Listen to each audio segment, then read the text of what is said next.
forward to this discussion, looking forward to working with you in this cohort. It's an exciting bit of faculty professional development, we think, that is going to pay huge dividends for student success and in a number of ways that we'll talk about a little bit more as we officially kick off here very shortly. Yeah, thank you all for joining us. We'll start off with introductions here in just a couple more minutes as we wait for people to join.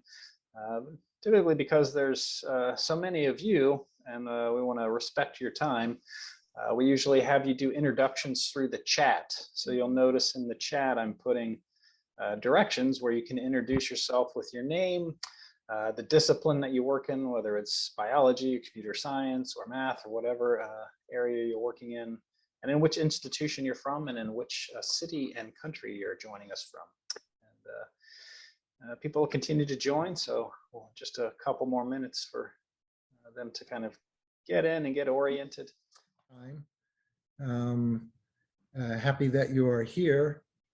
And as we do get started, as we continue admitting folks from the waiting room, we're very happy to be able to introduce the CEO of KEDx, Stuart Blacklock, who has joined us at least in the opening here. And he is very definitely the driving force behind the Transformative Educator Program and is always eager to see who our participants are. And Stuart, if you'd like to say a few words of welcome, this would be a great time.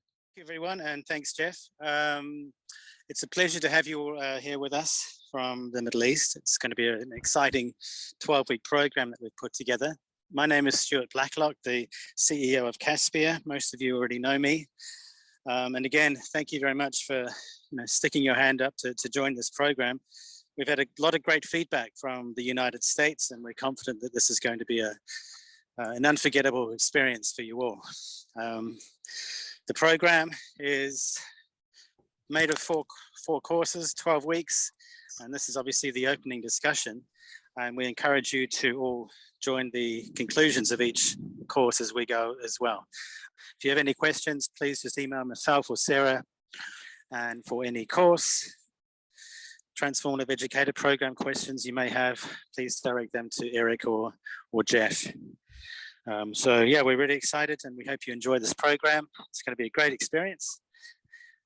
Please try and stay through the duration of this program, and we will be looking for your feedback afterwards as well to make our program even better in the future. So thanks very much. And Jeff, I'll pass it back to you.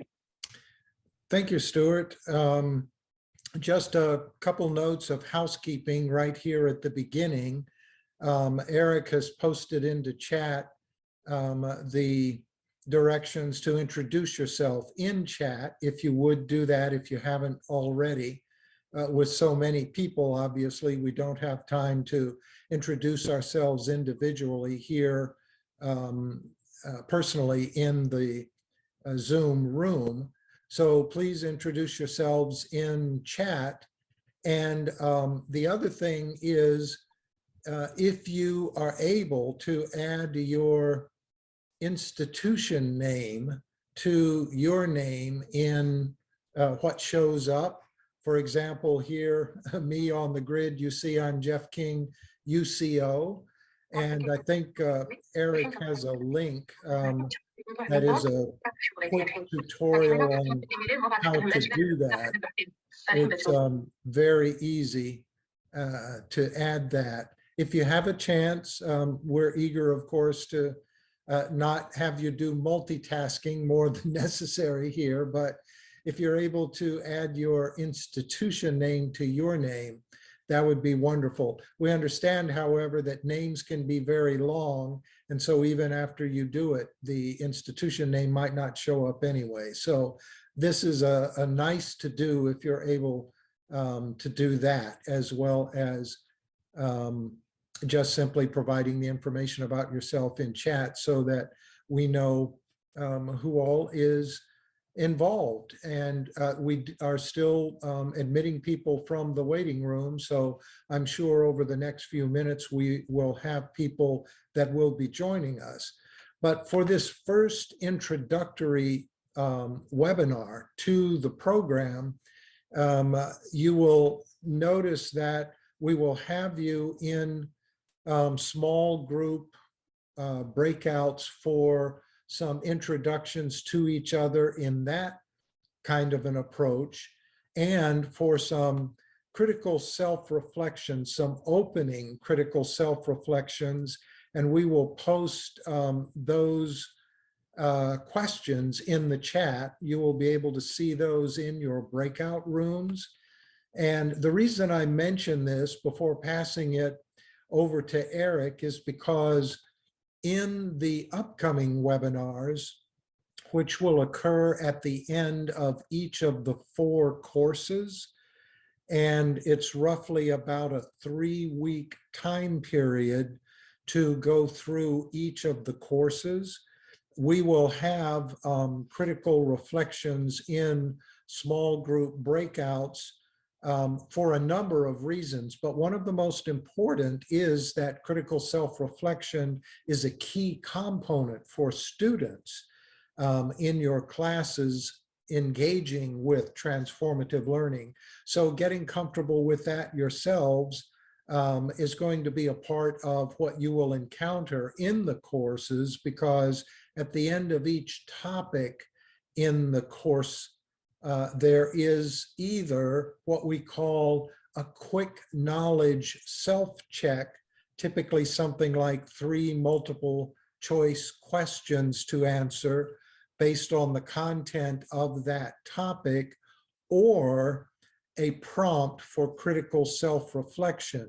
And we actually do want you to write those answers as a part of what you do when you go through the courses. So the main point is critical self-reflection is such a key component in transformative learning. We want to start right off with the opportunity for you to begin that process. And Eric, I'll turn it back over to you at this point for the setup into getting into the breakout rooms for that critical self-reflection opening engagement. Sure, thank you very much. Again, welcome everybody. We are just so excited that you are here with us today and that you're a part of this program. This is a program that we helped to develop. I am Eric Kyle. I'm at the University of Central Oklahoma, working with Dr. Jeff King in the Center for Excellence in Transformative Teaching and Learning.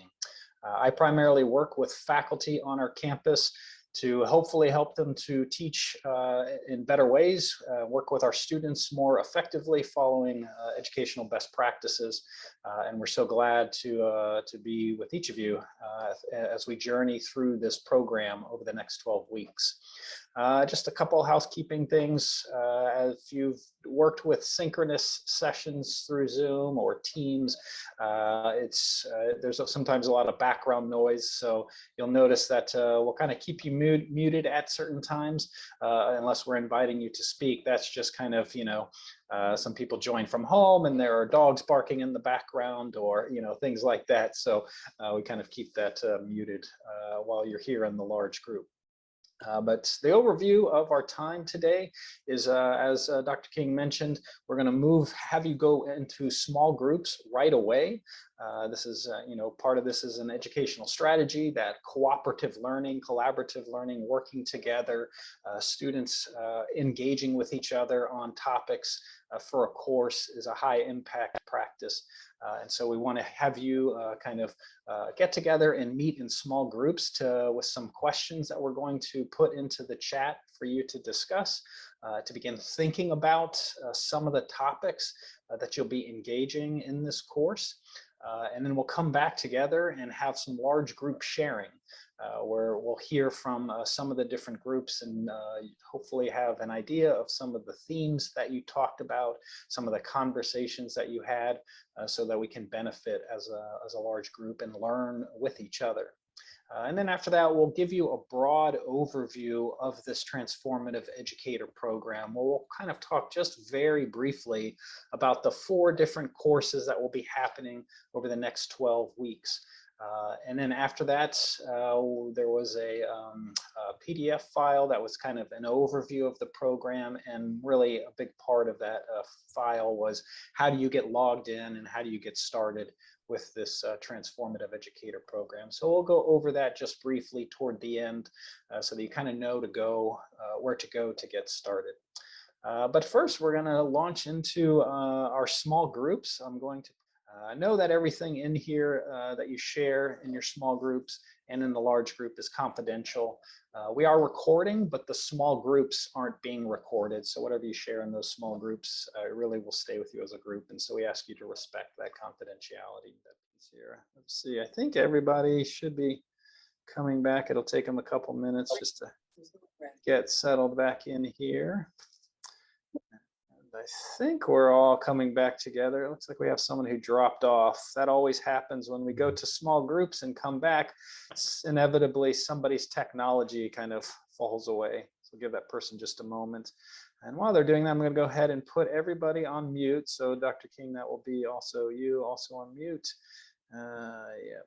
Allow you to unmute yourself. That's a good thing. Amazing discussion in our group. It was beautiful, and it was actually a pretty diverse group, and that was good, and that was helpful. We had people from social science background, people from engineering background, people from medical background. That was really entertaining.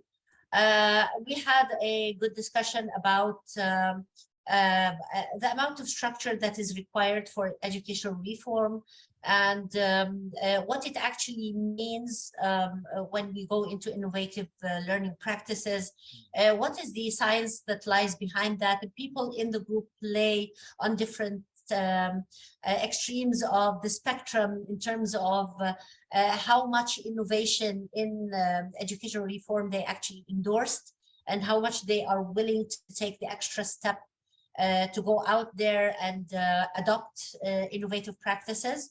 So we, while we all endorse that, but some of us were really looking into the science behind innovative practices, and what is the evidence and how to calculate evidence, and is the evidence numerical, quantitative evidence, or does qualitative evidence also count towards decisions made through that? But in general, we were all in this course with a hope to understand more about transformative learning and how much of that we can actually introduce into our current practices. Thank you so much. Thank you, Dr. Samar, and thanks for that great conversation in your group. I can make just a couple quick comments to address 1 or 2 of the things that your group might have been wondering about. Concerning the evidence to support transformative learning as an effective teaching strategy, we have that evidence. We have been gathering that for 7 years at our institution, and I realize now I failed to introduce myself well. Eric did a better job of that than I. I am the assistant vice president for transformative learning at our institution, the University of Central Oklahoma. And one of the reasons that I was recruited to UCO, our institution, was to operationalize how to do transformative learning across the entire institution, both in the curriculum and the co-curriculum. So we developed a process for that, which we call our Student Transformative Learning Record process. And we have been tracking data quantitatively and qualitatively for about 7 years.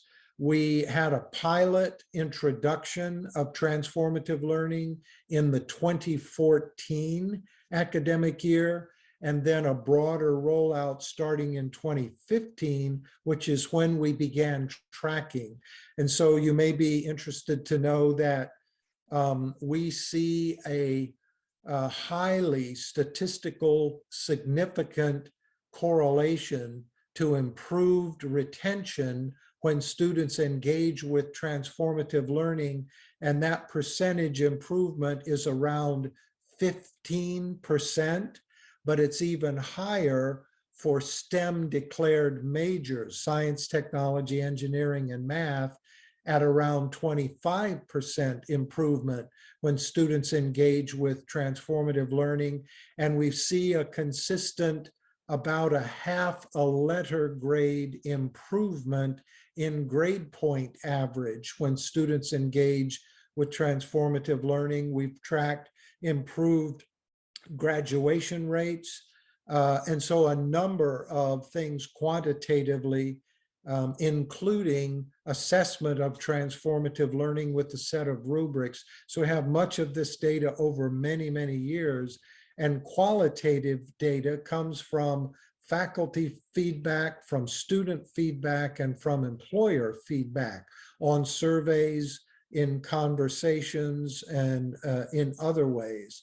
And we have done some mixed methods research on our implementation here. So I don't want to go on long. We want to hear from other people, but we can reassure people that it is a very powerful teaching strategy that makes a difference for student success. And I see your hand, Dr. Fuzia, and I just want to say just real quickly, so I dropped into the chat a link to a book called Visible Learning, which is kind of a synthesis of educational research, thousands of studies that have been done. But I also will caution on any kind of research that you draw from to inform your teaching and learning, and to know that just because it works somewhere else doesn't necessarily mean it's going to work with you for your students in your discipline. So you always need to take things critically, with critical reflection and kind of your own, will it work with my students? But also know that, don't be afraid to kind of try things out as well. So Dr. Fuzia, you had your hand up, and then I also see we have another hand up as well, which we'll come to just next. Hi, in our team, we had Bren, Fatah, Khalid, Dalia, and me, and we come from different fields. Some of us from engineering. I am from medical education, and then we had Fatah, who was doing professional development, and Dalia was also from the engineering field. So what came up from our discussion was that transformative learning involves behavioral change and attitudinal change among the students. And to make sure that this is achieved, we need to learn which are the evidence-based and proven pedagogical tools which will help the students to engage better.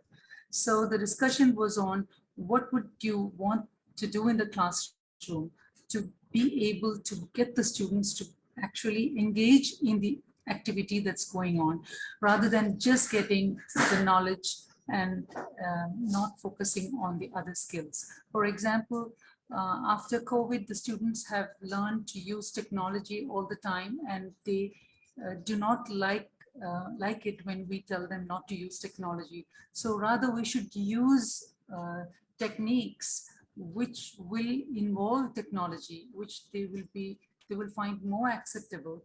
And at the end of this program, we all look forward to learning what techniques are proven to be useful for this, and what we can take back to our institutions and to teach others. Thank you. Excellent, thank you. And that sounds like that was a wonderful discussion as well. We are very impressed with these discussions, because you are demonstrating a maturity of understanding about transformative learning already, just as we kick this off. So thanks very much. I'll just make one quick comment about your inquiries or wonderings about use of technology, because absolutely after COVID, students, because they had to use it during COVID, are more welcoming of technology now and maybe even more expecting of it. What you'll discover in the Transformative Educator Program courses is that we actually do talk about technological usages with transformative learning.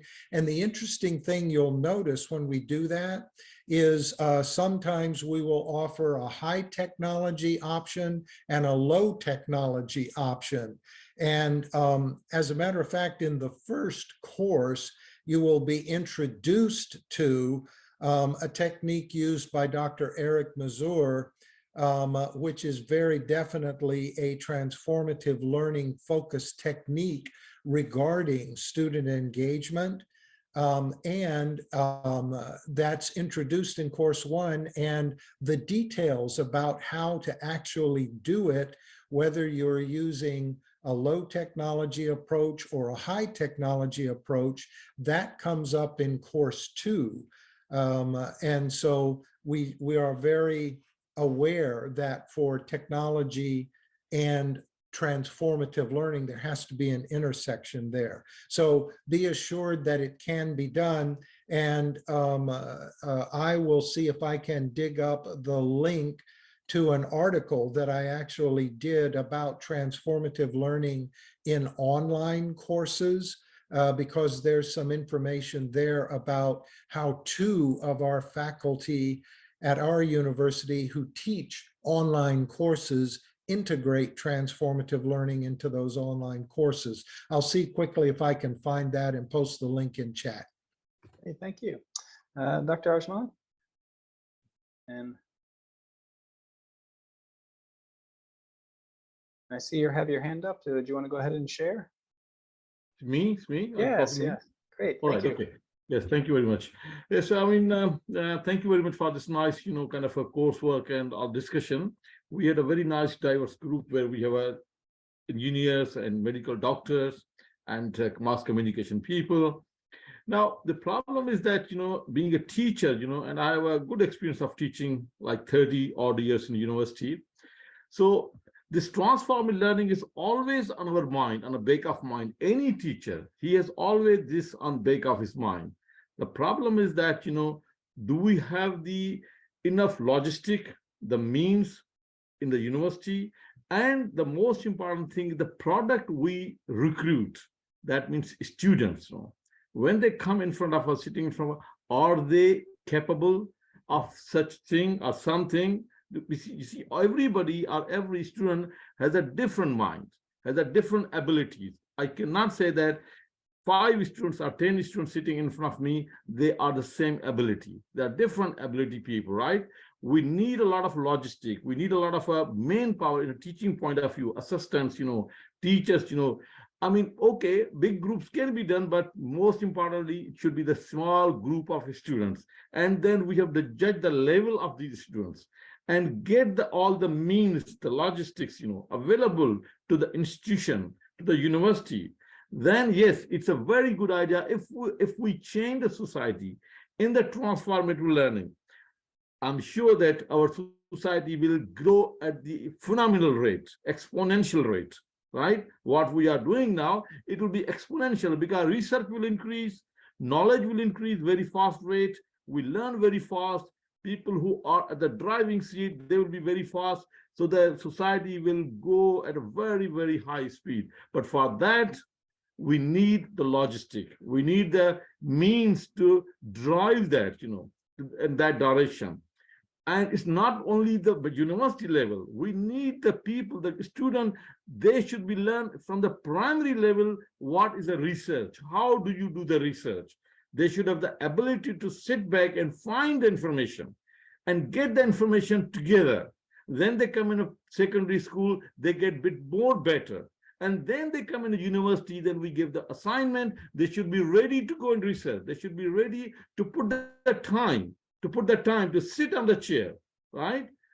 Today's students, they are very short span student. I'm sorry to say that, they cannot sit for a 20 minutes in a one state place, their mind diverts very fast, very quickly, and after COVID, we have really lost 2 years of everybody's life, 2 years of everybody's life, wherever he was. Like if somebody was at grade 10, he lost at that 2 years of grade 8 and 10. If he was grade 5, he lost that 5 and 6, In university, he lost those 2 years. It's very difficult to now manage. It will take a long time to get there. It will take a long time to get there. If the COVID is gone, but it's a feelings will remain at least for 20 years with us, at least, until those all batches cross the university and go outside. Yeah, thank you very much for sharing that. Yeah, one of the things that we're going to focus on when we get to course 2 is the shift from what they call the teaching paradigm to the learning paradigm, which is really about kind of focusing on students and meeting students where they're at and trying to understand learning from the student's perspective so that we can kind of adapt and so that we can really work more effectively with students. But as you pointed out, there are constraints to that, such as logistics, such as time, such as resources. And so that is one of the challenges that we face on a daily basis as educators. And so, yeah, we have to continue to work together to try to move through those challenges. Dr. Alexandria, I see you have your hand up. Hello, everybody. I wanted to share some of the thoughts from our group. We had a really lovely conversation. We're able to get through all of the questions and expand a little bit about them. Some of the common themes that came up from our group, and we had quite a multidisciplinary group, which was very enjoyable to sort of see some of these common themes emerge across disciplines. In terms of some of the highlights, I think, for me in the group that we were in, was this idea of what we hope for students, why we're here, and what we sort of want those aims to be. And across disciplines, we heard from our faculty colleagues, we want them to be independent, we want them to be autonomous, we want them to be able to solve problems in the real world, not just sort of pass these exams with conceptual or theoretical knowledge. We want them to transfer those and apply them in the real world. And we had one of our wonderful colleagues, Dr. Iman, brought up this importance of interdisciplinary exchange. She's a professor of architecture, and she talked about how architects need to know art, they need to know social structures, they need to know science, they need to know so many things. My background is in leadership and organizational change, and it's the same thing for leaders. You have to have a lot of interdisciplinary knowledge to be successful. And so collectively as a group, when looking at this program, what our hopes for this program is that it will help us identify and implement some of those skills that will enable us to help our students be those problem solvers, interdisciplinary problem solvers in the real world. Yeah, that's really great. Thanks for sharing that. There's a few places in this program where we'll talk about and kind of go over surveys that have been done with employers and what are the top skills that employers are looking for and needing in order to be successful. And a lot of the ones that you've just named are the very same ones that employers are saying again and again. One of the ones that always stands out to me is it's kind of top 10 skills that employers are looking for. And it is some of these skills like problem solving, creative thinking, critical thinking, being able to work in teams, and the technical skills, the actual competencies to be able to do the job on this survey actually falls at number 7 out of this list of 10. So employers are saying like, yes, the competencies to do the job, the knowledge and skills themselves are important, but there are these other skills too that not all of our students who are graduating necessarily have at the levels that they need them to have when they work in these jobs. And so that's kind of where transformative learning approaches can come in and kind of help develop classes that are conducive to building those skills as students move through the class. So yeah, it's great to hear these wonderful conversations from each of these different groups. We're so glad that your time in your small groups has been very generative. I think we have time, Jeff, for maybe just one more group to kind of share, and then we'll kind of provide the overview of the program and kind of close things out and get you all back into your day. So one other group, one other person would like to share.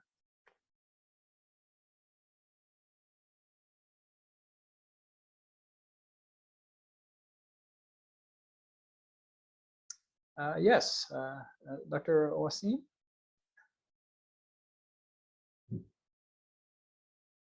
Sorry, I was on mute. Good morning. Yes, we had a very wonderful discussion. All of our group members were from AURAC itself.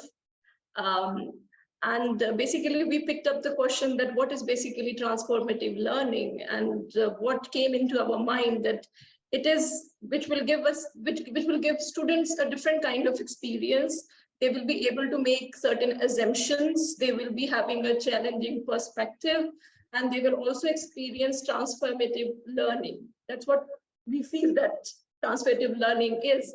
And what particularly we are expecting as a group from this course is that we will be able to learn the techniques, how to engage the students in the course, as well as what we can do for the students, particularly those who are slow learners, because it's easy to handle or to teach the students who can pick up very quickly, but how we can improve those are slow in learning, what techniques we can use so that we can engage them as well and improve their performance in the course, as well as how we can improve their practical learning ability, how we can use the technology in our courses to improve their learning experience, as well as improve their critical thinking ability. So we are hoping that from this course, we will learn all of this so that we can imply that in our courses and improve our courses in that respect. Thank you. Yes, thank you for that. And I think you will find answers to many of those questions throughout the course, especially that idea of, it seems like your group, everyone was very eager to ensure that as a result of the Transformative Educator program, you will have additional tools and strategies to engage learners in the course. And that's something that is very common everywhere, whether it's in the Middle East, the United States, Indonesia, Brazil. It's always a challenge, it seems, to engage at least some of the students in a class. And transformative learning is all about engagement due to this idea of helping students develop critical self-reflective skills. So we will address that, and actually some of the nitty-gritty, the actual how to do it, that's where course 2 is focused a lot. Great. So we're going to now transition and provide you with an overview. We've been kind of talking, about this wonderful program that we're really excited about. But so now we thought we would provide you with a kind of a broad overview for this. As you'll see, there are 4 courses. And we just kind of want to walk you through some of the different things that you can expect over the next 12 weeks from this program. So I'm going to go ahead and share my screen. And then Dr. King will walk us through this program. Yeah, thanks. Just to help orient you, there are 4 courses, each we hope take about 3 weeks to complete, but always understand that when the next course is opened, all of the prior courses you'll still be able to go back in, refer to, collect resources from, etc.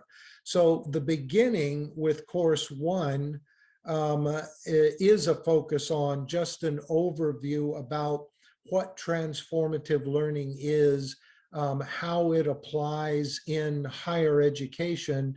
And Dr. Kyle mentioned earlier in this webinar that we address the difference between the teaching paradigm and the learning paradigm.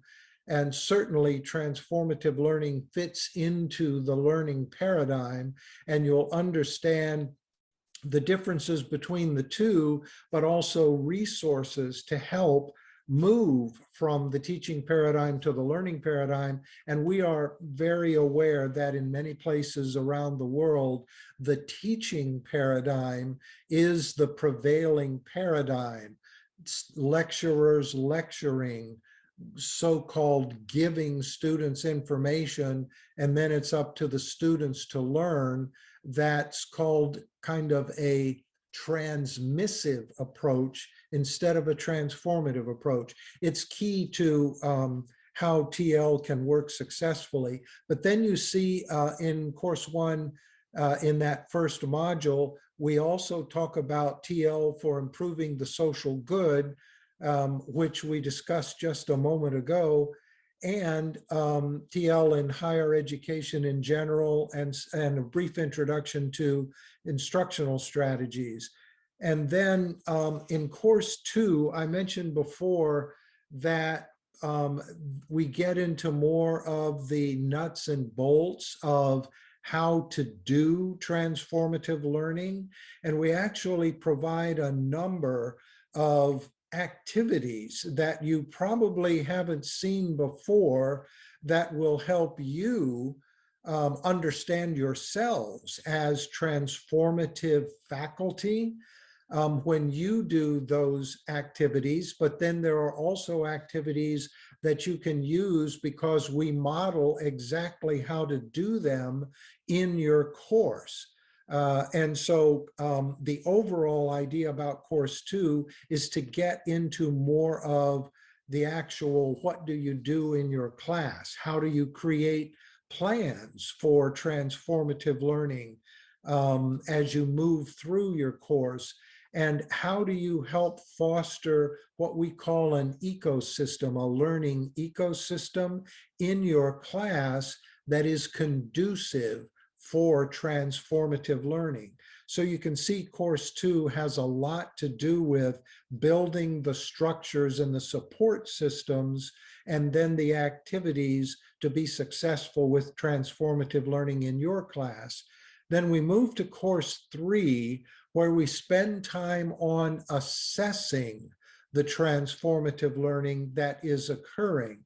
And because students doing critical self-reflection to understand themselves as learners and the arc of their own development as human beings, that is accomplished through their critical self-reflection. So there has to be some training provided in how to create good prompts for student critical self-reflection. We talk about that in course three, but then we also talk about assessment in general, the difference between direct, indirect, authentic, how to mark for impact and not just for creating the proxy of a grade. And then what are student learning outcomes related to transformative learning? Because of course you need to have outcomes to be able to assess. And then specifically information about how to assess your the students' critical reflections in your courses.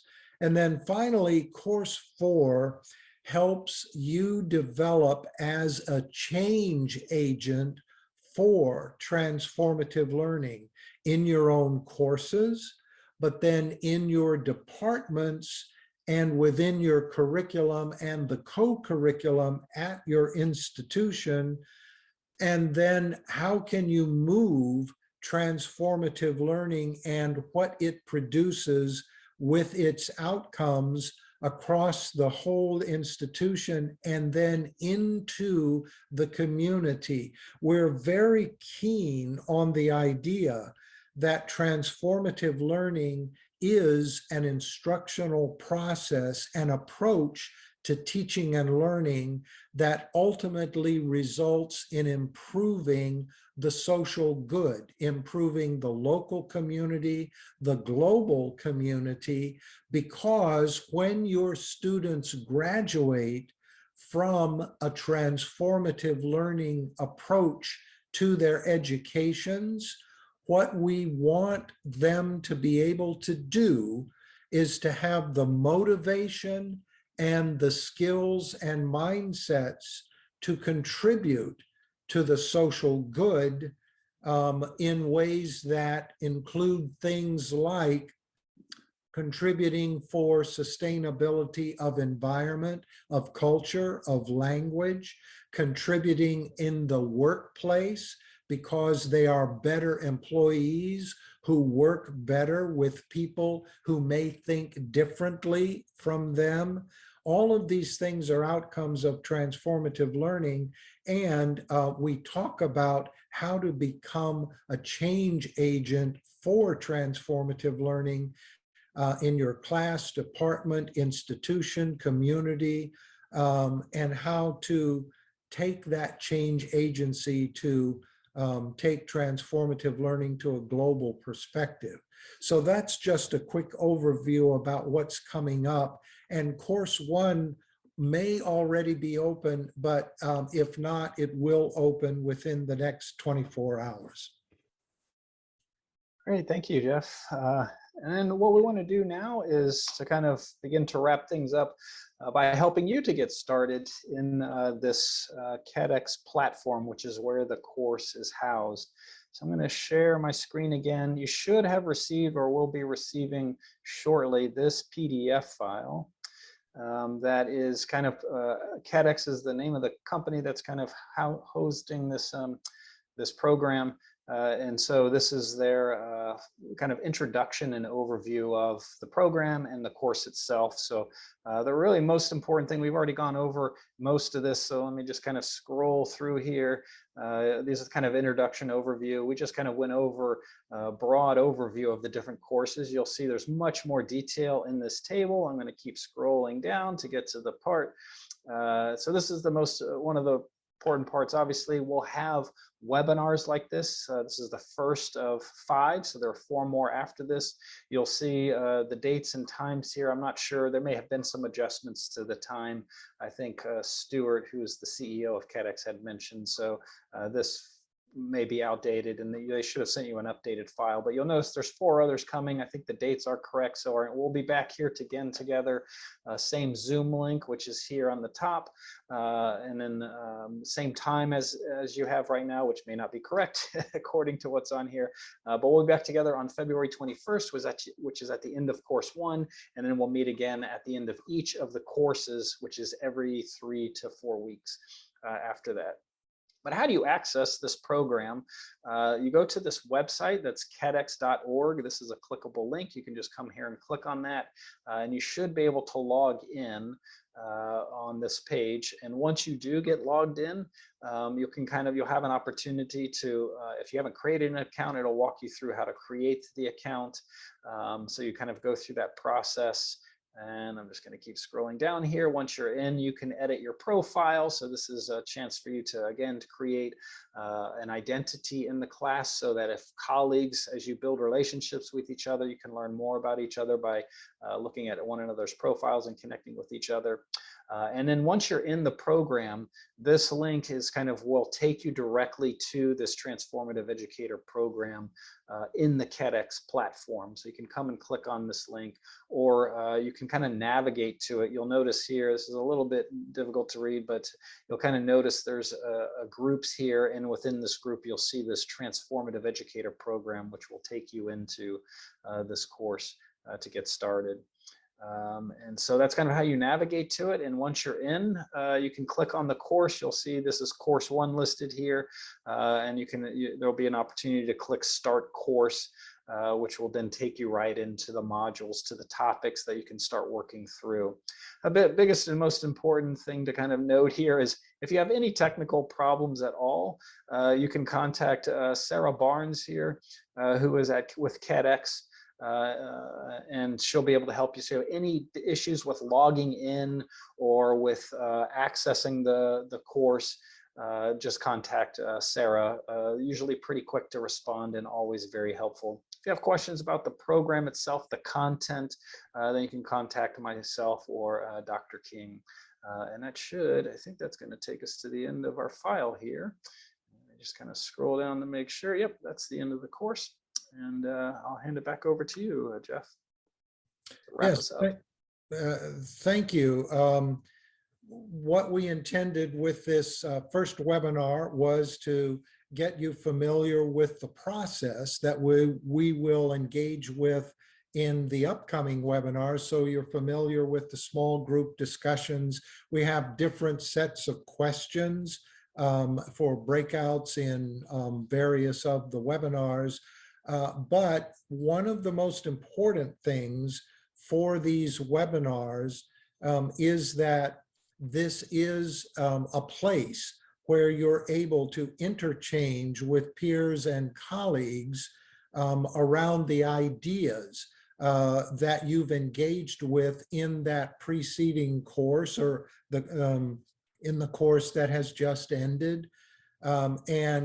As Eric had mentioned earlier, we're always eager for feedback because, or it was Stuart who mentioned it at the very beginning, always eager for your feedback. We continually want to improve the Transformative Educator program, although we've had wonderful feedback to this point. And so in these end of course webinars, you'll have the opportunity to critically reflect in small groups of peers.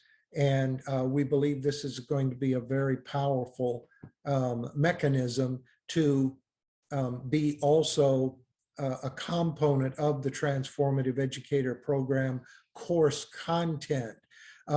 Please understand that all of the resources that are in the courses in the form of clickable links, those are all publicly accessible. You'll be able to go to those links and engage with them, download, etc. You will notice in the platform itself that you will be able to have conversations with others in this cohort, or even more broadly. There are literally thousands of faculty around the world that are on the KEDx platform, either taking this Transformative Educator program or because they are or have taken other faculty professional development courses that are offered by KEDx. And you will also know when you get into the platform that you can join other groups if they are open to the public. For example, if you have a specific interest about women in higher education, there is a group for that on the KEDx platform. You can click and you can join that group and have rewarding conversations with other people interested on that topic. So KEDx offers a range of value adds in addition to what you'll get inside the Transformative Educator program. But we are just absolutely delighted to welcome you to this cohort. Eric and I very, very much enjoy working with great international colleagues and look forward to working with you over the upcoming 12 weeks. Yeah, thank you, everybody. So thank you again for your time and for your engagement in the small groups as well as the large groups. Again, if you have any questions about the program, you can contact Dr. King or myself. Any questions about getting access to the program, contact Sarah Barnes. Have a great rest of your day, great rest of your week, and we